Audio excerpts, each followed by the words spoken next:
반갑습니다. 오늘의 사연 시작하겠습니다. 최근까지도 아이 갖는다고 이것저것 시도해보고 했던 것 같은데 처형 몸만 상하고 별 효과는 없었습니다. 그런데 그 과정에서 아이가 안 생기는 게 네 탓이니 내 탓이냐 하면서 동서랑 자주 싸움이 있었던 것 같습니다. 처형네랑 저희 집이 동네는 다르긴 한데 차로 움직이면 20분 정도 되는 거리밖에 안 되거든요. 그래서 처형이 동서랑 싸우면 저희 집에 와서 머물다 가고 그랬습니다. 저희도 아들 둘이 어려서의 엄마가 엄청 고생이거든요. 그래서 울고불고 질질 짜고 있는 처형을 달래주는 몫은 항상 제 역할이었습니다. 아내도 술을 좋아하긴 하는데 둘째 때문에 술도 못 마시고 하니 결국 처형 술 한 잔 주면서 달래주는 일은 항상 저의 몫이나 마찬가지였습니다. 처음에야 사정이 딱하긴 했는데 솔직히 저도 회사 일 마치고 오면 온몸이 천근만근이었는데 억지로 처형 술상대까지 해줘야 되는 상황이 좋지만은 않았습니다. 그런데 처형 넋들이 들어주면서 몰랐던 사실을 알게 되었는데 동서가 제정신처럼 보이지는 않더라고요. 나이는 이 집안 식구들 중에서 제일 어린데 성격이 아주 보통이 아닌 것 같았습니다. 다혈질이라서 욱하는 성질이 있어서 돌발 행동도 많이 하고 젊은 시절에 어디서 좀 놀았는지 입도 걸걸해서 한번 삔또가 나가면 그게 집 밖이 되었든 누가 되었든 간에 가리지 않는다고요. 그러니 행복하자고 결혼한 처형이 5년 가까운 결혼 생활하면서 얼마나 고생을 했을지 이해가 가더군요. 그래서 그 이후부터는 귀찮아하지 않고 처형이 또 무슨 일이 되었든 우리 집으로 피신을 오게 되면 저도 눈치 주지 않고 잘해줬습니다. 차라리 이혼하라고 조언까지 해주기까지 했습니다. 그래봐야 처형도 똑같이 30대 초중반인데 요즘 갔다 온 거 가지고 뭐라 하는 사람도 없고 처형은 아이도 없지 않냐고요. 참아가며 사느니 차라리 한 살이라도 젊을 때 새 사람 만나서 새 출발하는 게 어떻겠냐 했지요. 처형은 못할 소리 하지 말라면서 아무리 그래도 어떻게 이혼을 하느냐, 세상이 바뀌었다고 해도 사람들이 색안경 끼고 보는 거 똑같다고 하면서 주저하는 모습이었습니다. 본인 인생인데 제가 이래라 저래라 할 것도 아니고 그러냐고 하고 말았지요. 그냥 제가 해준 말은 조언 정도로만 들으라고 했습니다. 그런데 또 막상 이혼한다는 생각을 하니 처형 입장에서 뜨끔했나 봅니다. 그 뒤로부터는 한동안 싸움이 없던 건지 저희 집에 울면서 찾아오는 일이 거의 없었거든요. 좋은 게 좋은 거라고 어쨌든 둘이 사이가 좋아진 거면 잘된 거지 하고 말았습니다. 그리고 나서 얼마 뒤에 좋은 소식이 들려오더라고요. 드디어 처형이 아이를 가지게 된 겁니다.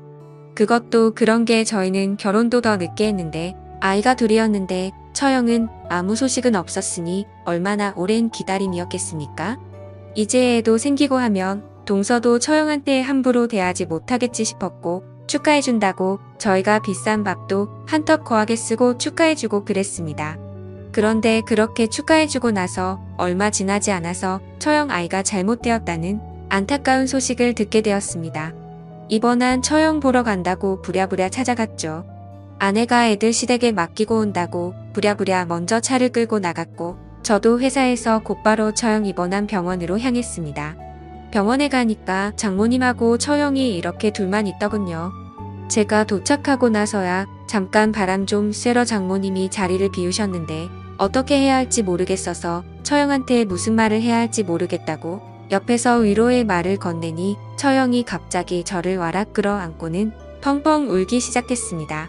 처형이 우리 집에 와서 신세한탄하면서 자주 울기도 했는데 그날의 슬픔은 제가 가늠할 수 없을 만큼 그동안 제 앞에 흘렸던 눈물보다 더 큰 슬픔이 있었을 겁니다. 그래서 저도 처형 등을 토닥이면서 반대쪽 손으로는 머리를 쓸어내려주고 있었습니다. 그게 제가 무슨 다른 마음이 있던 건 아니고 정말 슬퍼하는 처형을 조금이나마 위로해주고 싶었기 때문입니다. 그러고 있는 나중에 동서가 병실문 벌컥 열고 들어왔습니다. 처형이 제 품에 안겨 있었긴 했지만 당황스럽지는 않았습니다. 애초에 그 상황에서 제가 처형에게 무슨 흑심을 품고 그러고 있던 게 아니었으니 말이죠. 그런데 동서는 저한테 두 사람이 지금 뭐 하는 거냐면서 난리법석을 떨더군요.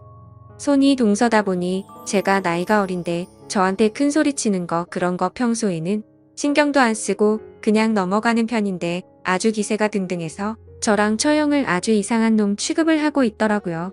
저야 둘째 치더라도 지금 지 와이프가 애 떨어져서 병원에 입원한 상황인데 꼭 저딴 식으로 생각을 해야 했나 싶고 어이가 없어서 정신 좀 똑바로 차리고 살라고 한마디 해줬고 결국엔 둘이 싸움으로 번지게 되었습니다.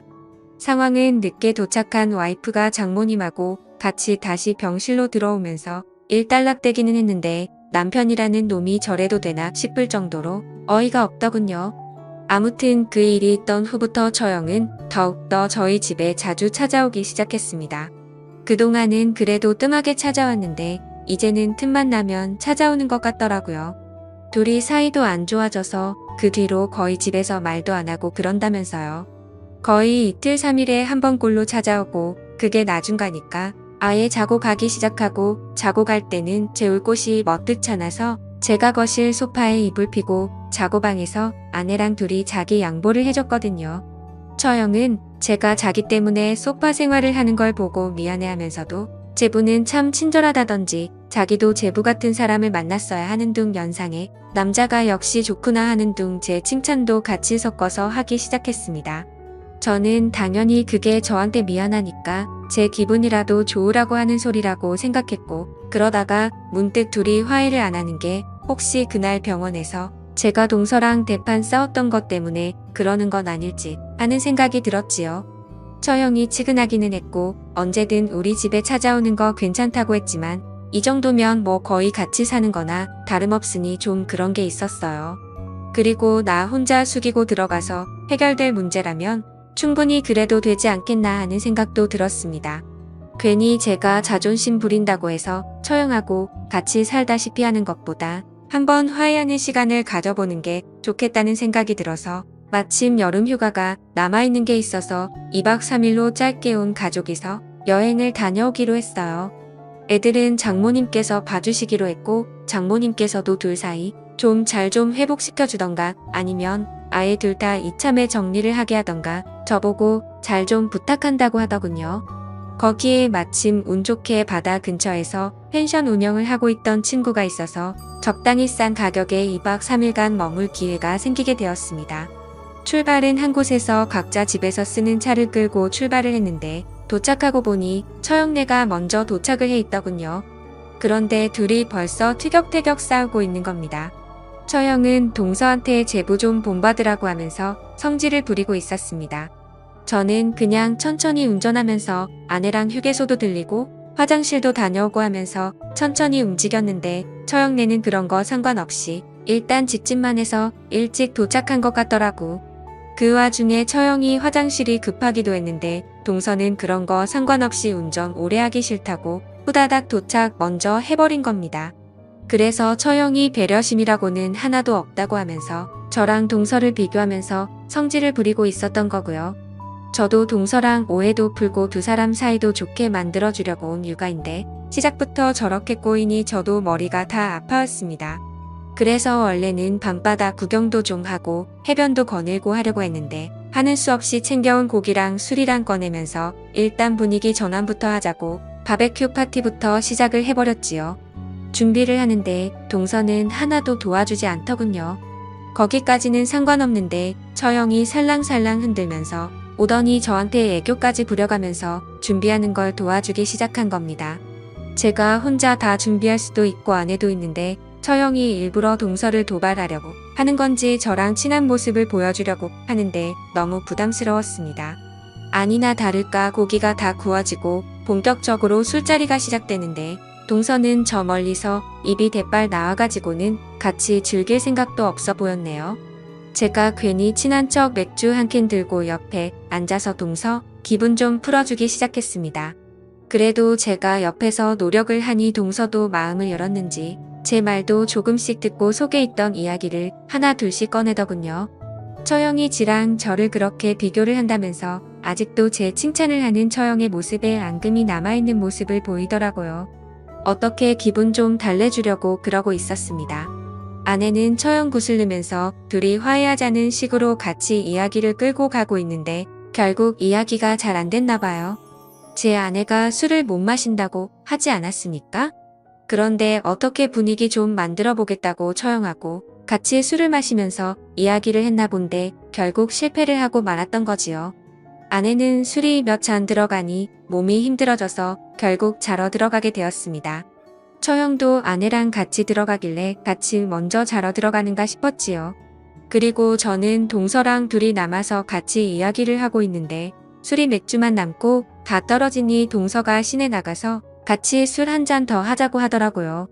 그런데 저는 어쨌든 다음날 일정도 있고 시간도 늦은 데다가 어차피 시내까지 나가려면 차를 끌고 가야 할 텐데 술 먹고 운전을 어떻게 하겠냐고 시내 나가서 마시는 건 다음날에 하는 게 어떻겠냐 설명을 했더니 동서는 기분이 나빴는지 자기 생각해주는 사람은 한 명도 없다고 성질을 부리면서 혼자서 차 끌고 나가버리더군요. 저 딴 자식이 다 있냐며 저도 치를 떨고 있었습니다. 결국 밥 먹고 술 먹은 자리 뒷정리는 저 혼자 하게 되었는데 뒷정리를 하고 있으니까 잠든 줄로만 알았던 처형이 숙소에서 밖으로 나오더라고요. 그 사람은 어디 갔냐고 물어보길래 혼자 더 마시고 싶었는지 차 끌고 나갔다고 말했습니다. 처형은 그럴 줄 알았다면서 자포자기한 표정을 짓고 있었어요. 그래도 뒷정리 도와주는 사람이 하나 있으니 생각보다 일찍 정리가 되더라고요. 조금 피곤하기도 해서 저도 이만 들어가서 자려고 하는데 처형이 자기가 잠이 잘 안 온다면서 맥주 남은 거나 같이 좀 마시자고 하더라고요. 처형과 원래 술을 자주 마시기도 했기에 별로 불편할 게 없어서 그러자고 했는데 처형이 맥주를 한 캔씩 원샷을 하는 모습이 취하려고 일부러 저러는 건가 싶은 생각이 들었습니다. 아니나 다를까 술 기운이 확 올라와 있는 처형이 어지럽다면서 잠깐 기대서 쉬고 싶다면서 제 옆으로 와서 제 어깨에 머리를 기대는 거 아니겠습니까? 아무리 술을 잘 못 마셔서 먼저 취해 잠에 들었다지만 아내가 바로 코앞에 있는 숙소에 잠들어 있는데 이 광경은 아무리 아내라도 썩 좋아할 만한 장면은 아니었습니다. 처형이 거의 몸을 베베 꼬아서 저에게 안긴 듯 안기지 않은 듯 몸을 비틀어 저한테 기대고 있었거든요. 당연히 술 마시러 나간 동서가 돌아와서 이 광경을 본다면 이번에는 오해라고 설명할 만한 모습은 아니었습니다. 그래서 부담스러워서 처형한테 너무 가깝지 않느냐고 눈치를 줬지만 처형은 이미 그런 건 상관없이 저한테는 난데없이 자기 마음을 고백해 오더군요. 전에 했던 말처럼 제부 같은 사람을 만났어야 했다. 제부는 참 다정하다 하면서 전에 자기한테 이혼하라고 하지 않았느냐고 멀쩡한 여자 이혼녀 만들었으면 그에 따른 책임을 져야 하지 않겠냐면서 제 말대로 자기가 이혼할 테니 앞으로 자기를 책임지라는 겁니다. 이혼하라고 말한 게 왜 책임을 져야 하는 거냐 물으니 자기가 이혼녀가 되었다가 다시 결혼 못하게 되면 아직 한참 된 나이인데 괜히 저 때문에 독수 공방하게 되는 거 아니겠냐고 하더군요. 그러니 제 말대로 이혼을 하겠으니 자기가 외롭고 힘들 때는 제가 언제든지 그 모자란 걸 채워줘야 한다는 겁니다. 그러면서 계속 제 쪽으로 몸을 틀어버리면서 자기 볼따구를 제 얼굴에다가 가까이 가져다 붙이려고 하더라고요. 조금 상황이 심각하다 싶었지만 잘해보려고 온 휴가인데 상황만 악화되고 얼마나 속이 상하면 저럴까 싶기도 하고 그래서 그냥 처형이 하고 싶은 대로 하게 내버려뒀습니다.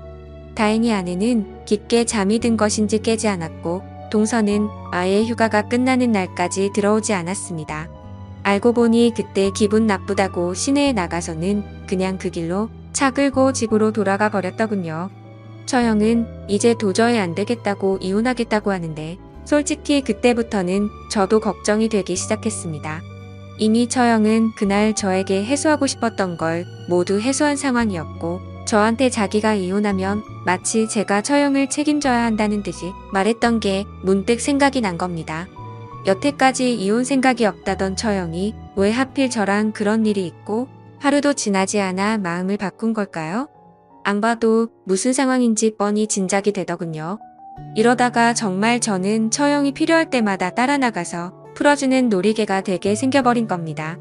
그래서 그때부터는 이혼도 생각해보라고 먼저 말하던 제가 처형한테 그래도 이혼까지 할게 뭐 있느냐고 말리기 시작했습니다. 그런데 이번에는 아내랑 장모님이 나서서 처형 편을 들더군요. 더 같이 살아봐서 뭐 하겠냐며 이젠 끝이라고 하면서 오히려 처형한테 힘을 실어주기 시작한 겁니다. 그렇게 결국 처형은 이혼을 하게 되었고 그 이후부터가 아주 가관입니다. 제 퇴근 시간 맞춰서 처형이 저희 회사 앞에서 저를 기다리고 있더군요. 자신의 동생, 즉 그러니까 제 아내한테 전화해서 야근이 있다고 하던 무슨 이유를 대던지 하라면서 오늘 저녁에는 집에 들어가지 말라며 자기랑 같이 시간을 보내자는 겁니다. 처형한테 이건 아니지 않냐고 몇 번은 설득을 해봤지만 도무지 말이 통하지 않더군요.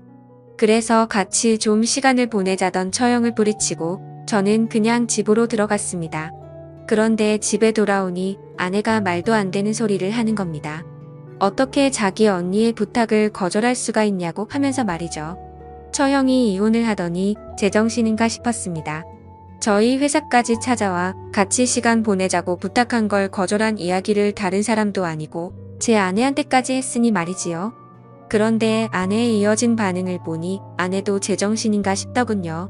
아내는 당장에 다시 처형한테 돌아가서 처형이 하고 싶은 대로 하게 두라는 겁니다.